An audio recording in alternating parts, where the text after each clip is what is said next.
Hola amigos, soy Vidoy Quispe Y yo soy Armando Quispe. y hoy estaremos hablando sobre las escalas de viajes.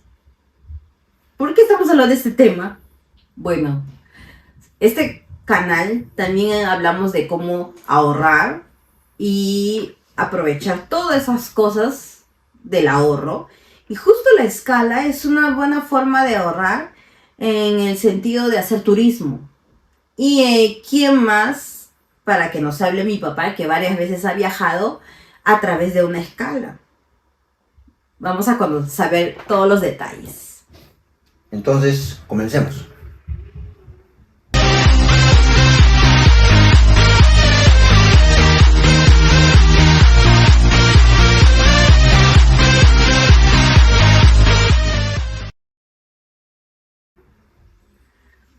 Papá, sé que has viajado varias veces a Perú. ¿Cuántas veces? Más de 10 veces has viajado a Perú.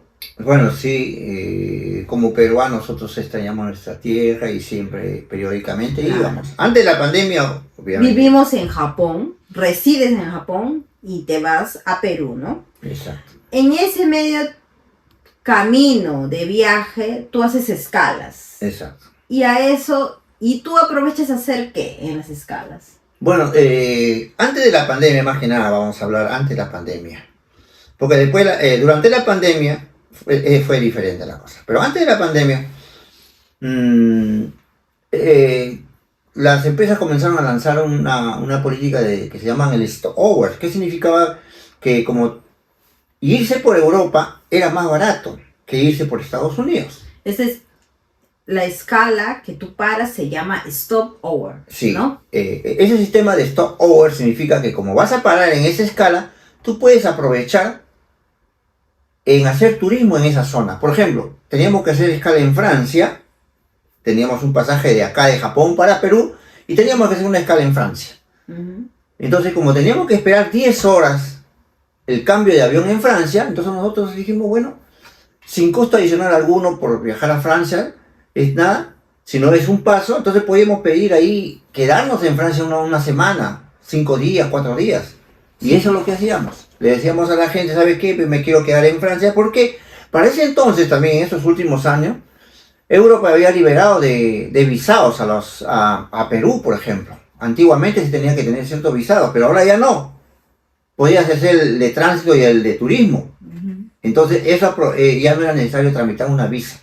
Entonces tú, por decirte tú, en todas las idas a Perú has aprovechado a hacer turismo en Europa. Claro. Justo en la escala que tenías que hacer, has hecho el stopover, que significa quedarte más de un día en ese país, en ese lugar. ¿Y cuánto adicional te costaba el pasaje por quedarte ahí días? El pasaje era uno solo, era de Japón hasta Perú. Uh-huh. Ya la agencia nos había vendido el pasaje, era uno solo, pero era parada en Francia.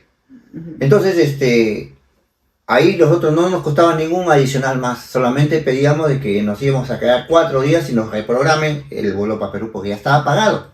Esa era la situación ventajosa. Por quedarte días y por cogerte ese pasaje, no te aumentaban un 10% de adicional. No, nada. Ya. Lo único que tú hacías de Japón, sí, como te ibas a quedar en Francia, mediante los programas que hay, ya hacías una reserva de hotel para que ya te esperen en el hotel y puedas alojarte tú en un hotel en Francia. Ahora, sabes que en Europa, pues, como son países territorialmente cortos, pequeños, no son de grandes extensiones, Francia, Italia, ¿no?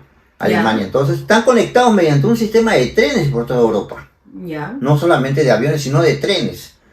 De tal manera que una oportunidad visitamos Francia, me acuerdo que fuimos inclusive con nuestra suegra y fuimos a varios sitios turísticos de Francia, todo lo que era la escala de Francia. Sí, la escala de Francia. Pero en otra oportunidad ya fui, por ejemplo, a Italia.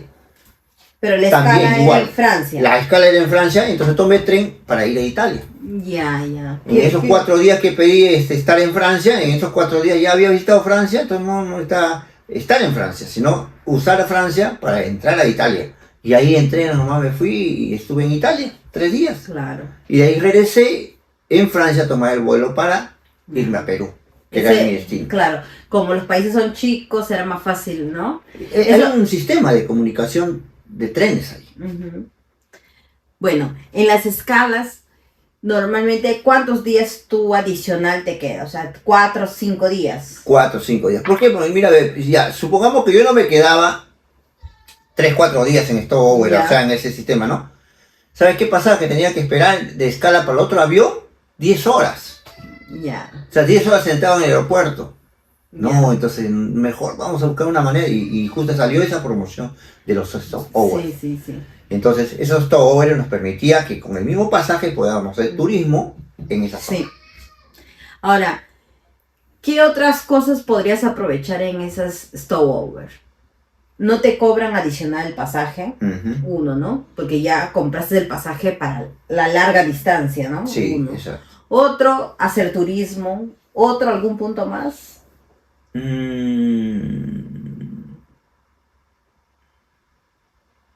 Más que nada de dentro de lo que es hacer turismo, conocer otra cultura, hacer compras, ver otro sistema de Compras más comercial. barato también, ¿no? Obviamente. Las cosas que te llegan a Japón muchas veces están, como vienen del exterior, también ya están a un impuesto más alto, ¿no? Claro, sí. Entonces si te vas a Europa y te compras algo, compras mucho más barato que aquí en Japón. Sí, también pasa tiene esa eso, ventaja. ¿No? Sí, hay sitios donde normalmente, que es para turistas, entonces están, como dicen, duty free, liberados de impuestos, entonces los compras barato, ¿no? Claro. Y dentro de lo que es el turismo, conocer la cultura, conocer las cuestiones arqueológicas, artísticas, qué sé yo, ¿no? Y lo que es final,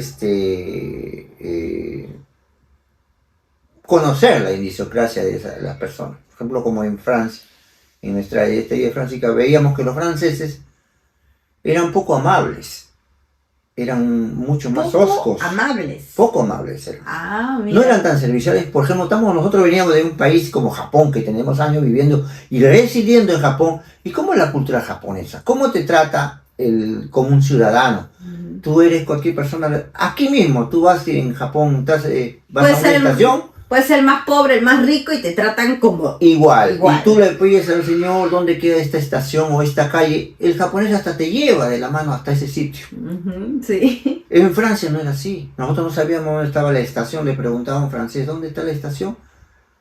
Que no me podían decir que no, que estaban ocupados, que no. No se detenían para nada. Seguían como si vieran un marciano.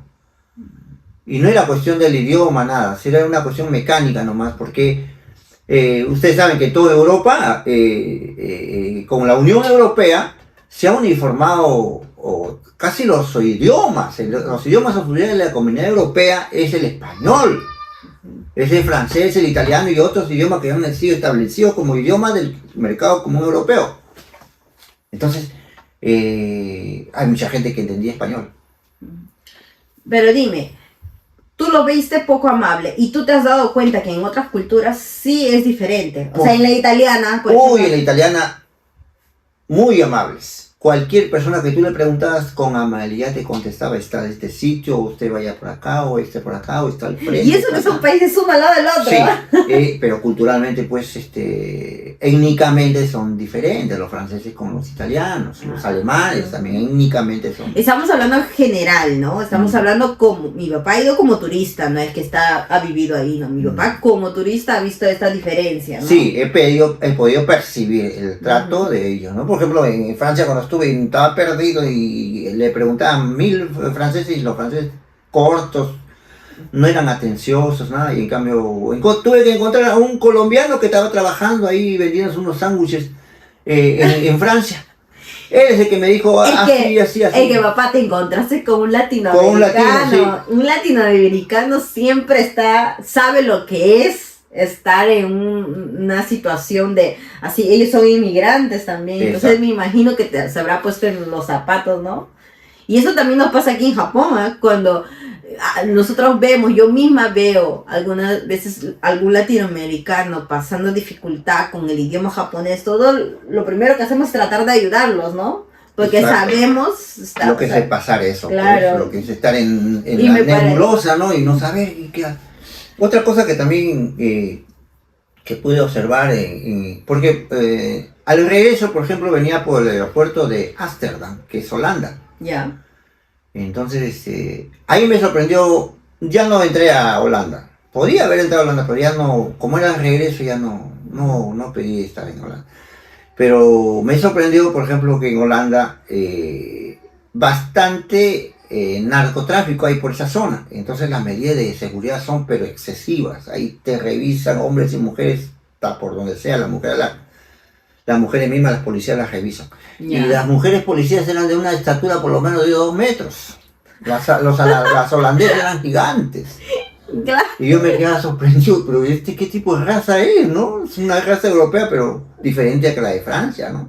¿Y será que ese es su estándar? Por lo menos en el aeropuerto tú viste a Yo vi, todas altas. por lo menos en el aeropuerto, yo vi los policías y hombres y mujeres de mucha estatura, de bastante estatura. Sí, por ejemplo, ya fuera del asunto, ¿no? Pero una curiosidad, yo también cuando he pasado por Estados Unidos, he visto que la mayoría son de piel oscura, ¿no? Son negros. Y no está mal, ¿no? Pero Estados Unidos, uno tenía la imagen de, pues, todo el mundo gringo. Y más bien, las policías, la gente que está en el aeropuerto, todos los funcionarios, la mayoría son negros. ¿No? Tú raramente ves no sé si ha cambiado el día de hoy, pasar por Estados Unidos, no sé, pero las veces que yo he pasado, casi siempre eran negros. Y yo decía, bueno, totalmente diferente a la imagen que podríamos tener, ¿no? De que, todos son rubios en Estados Unidos, siendo que en el aeropuerto no es así, ¿no? Exacto. Últimamente ya con la cuestión de la pandemia, el pasaje por Europa, antes de la pandemia, irse por Europa era más barato. Era más largo, más pesado, porque son más horas de viaje. Pero era más barato. Y mucha gente lo usaba, ¿por qué? Porque no tenían visto para ir por Estados Unidos. Visa, Hay ¿no? que tener visa, ¿no? Pero nosotros no teníamos visa, pero nos convenía ir por Europa porque era más barato, nada más por eso. Pero como ya aprovechamos el software de visitar. Pero en Estados Unidos, las veces que he viajado últimamente, ya vino la pandemia, los pasajes por Europa salieron carísimos, costosos, nadie estaba viajando por Europa. Y tampoco no había viaje durante la pandemia. Ya. Se acordarán que Japón prohibió la entrada y salida de Japón Sí. en el primer año. Y así también los otros países hicieron lo mismo. Entonces, Perú también. Tú te fuiste a Estados Unidos Últimamente me he ido por Estados Unidos, lógicamente más cómodo, menos horas también. Pero algo que tú comentas sobre las cuestiones raciales y esto, me dejó una impresión en Estados Unidos, ahorita, casi todos los funcionarios son mestizos. ¿Qué significa? Ya cambió esto. Claro, no solamente de los que son de raza negra, que son los policías, una gran cantidad de policías son de raza negra, no. En las autoridades de migraciones casi todos son mestizos, americanos, gringos no hay casi, todos son hijos de puertorriqueños, cubanos, etcétera, etcétera, pero que se han criado y se han educado. Claro, tú me dices ya son mulatos. Exacto. O sea, ya no son... Pero son de nacionalidad americana. Claro, son americanos, ¿no? Si no, la emigración está tan fuerte que ya no ves, por lo menos hablamos de aeropuertos, hablamos de funcionarios ahí dentro de migración que ya... Y creo que también, ¿sabes por qué creo que es, papá? Porque también los que son inmigrantes, sus hijos que ya son nacionalizados, hablan varios idiomas. Exacto. Entonces son americanos en documentos, hablan varios idiomas. Entonces tienen la preferencia para tener esos cargos. Exacto, porque justamente ¿No? el señor que me atendió, un policía, porque todos en migración son policías, entonces el que me atendió me saludó en español, ¿qué tal? Buenas tardes, listo. Y ese es el aeropuerto de Y yo Estados Unidos. dije, ya. Y me inició una conversación, siendo así, amical, me dijo, ¿y qué haces en Japón? ¿Qué trabajas en Japón? ¿Y cómo es en Japón? ¿Y el trabajo? ¿Y esto? Con una manera coloquial, en español. Uh-huh. Y cuando yo le dije, no era pues ningún gringo, era más o menos un mestizo, digamos, no un normal, no era... Pero me di cuenta, ¿verdad? Que hay casi todos eran nacidos en América, pero hijos de inmigrantes latinos. Ah. Y en otros aeropuertos tú no ves eso. No, Bueno, tú llegas al aeropuerto de aquí de Japón, tú no ves eso, ¿no? muy... Japoneses. Todos son japoneses. Todos son japoneses. Muy raro que haya uno que otro. En cambio es muy curioso esto en Estados Unidos en el aeropuerto, ¿no? Sí, sí, es muy curioso. Lo que sí de Holanda, como te decía, hay mucho cuidado con el tráfico de drogas. Porque ya han pasado varios tráficos así, entonces Sí. tienen perros, tienen seguridad, revisándote las maletas, todo. ¿No? O sea, ya vamos a hablar, estábamos hablando de aprovechar esto del stopover, ¿no?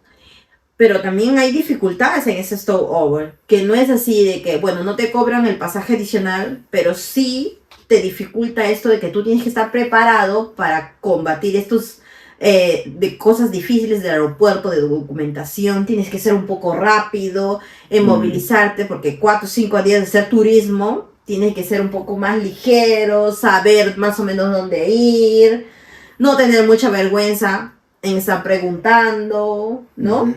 Creo que eso también, también ayuda a saber un poco de inglés. Sí, el saber inglés un poco te ayuda en todas partes, porque el inglés es un idioma universal. Pero lo bueno de Europa es que la gente no habría que verlo, ¿no? De que los idiomas que se establecieron en tanto Europa es el español. Entonces, alguien tiene que sabe español ahí.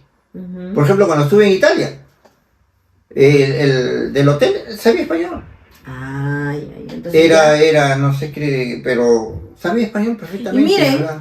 Si nos están viendo de Japón, miren la importancia de no solamente nuestros hijos saber japonés, también saber inglés y también saber español.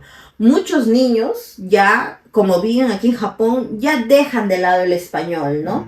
Lo hablan muy poquito y solamente se concentran en japonés. Y esto es un gran reflejo de que no solamente para hacer turismo, si es que te quieres aventurar a trabajar en otro país. Y mira, por algo básico, quieres conocer otro país, tú saber ya el español te va a ayudar, ¿no? O sea que esto también es importante, es un buen consejo que mi papá nos está dando del español, que para nuestros hijos que se están criando aquí en Japón, ¿no? Adicionarles bien fuertemente el español. Ahora también hay que agregarle un plus, ¿no? De que ahorita con las cuestiones de los adelantos digitales que hay, como los celulares, los traductores que hay en los celulares, es también, ahora ayuda bastante en la lectura de los documentos, ¿no? Si tienes traducción, entonces ya puedes aligerar mejor lo que antes era para nosotros pesado y teníamos que estar peleando para grabarnos los procesos y cómo tenía que ser el counter, cómo tenía que ser el check-in, ¿no? Todas esas tareas que a veces o te vas a otra ventanilla. Entonces con eso ya uno se va guiando, ya va aprendiendo, ¿no? A movilizarse dentro de los aeropuertos, porque puede pasar, ¿no? Pero claro, tú dices los celulares, y me has hecho ahorita justo pensar en una cosa, ¿no? Que qué bonito era antes, cuando tú no existía esa tanta tecnología, ¿no? Y que tú tenías que buscarte a alguien, como tú dices, en el tren, un colombiano que te pudo ayudar y ya te hiciste amigo, o te preguntó de Japón, o tú qué estás haciendo, estoy trabajando aquí. O sea, ese contacto de persona, de que tenías, ahora, como en el mapa Google, está todo. Entonces tú sales del aeropuerto y tú miras tu mapa y ya. Y tú no conversas con nadie. O sea, tú no conoces a nadie le preguntas. Y tú con tu celular nomás, ya, me voy, ¿no? Claro. Entonces ya pierdes ese contacto también de tener esa experiencia. ¡Ay, conocí a esa persona! O vi, como tú nos estás contando ahora. Creo que va a haber menos gente ya contándonos esas historias de que conocí a alguien en el aeropuerto, necesité esta ayuda de tren, ¿no? Creo que eso sí... Eso sí es importante, pero lo importante es aprovechar cuando se vayan a Perú, aprovechar esa recomendación que les hago, que seguramente después que ya entre poco se va a volver a restablecer, de repente volver a ir por Europa, que va a ser más barato que ir por Estados Unidos.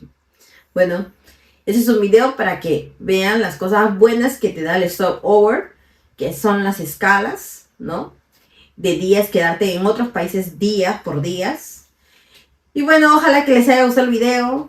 Suscríbanse, compartan, da like y hasta en otra oportunidad. Chao. Chao, nos vemos. Denle like.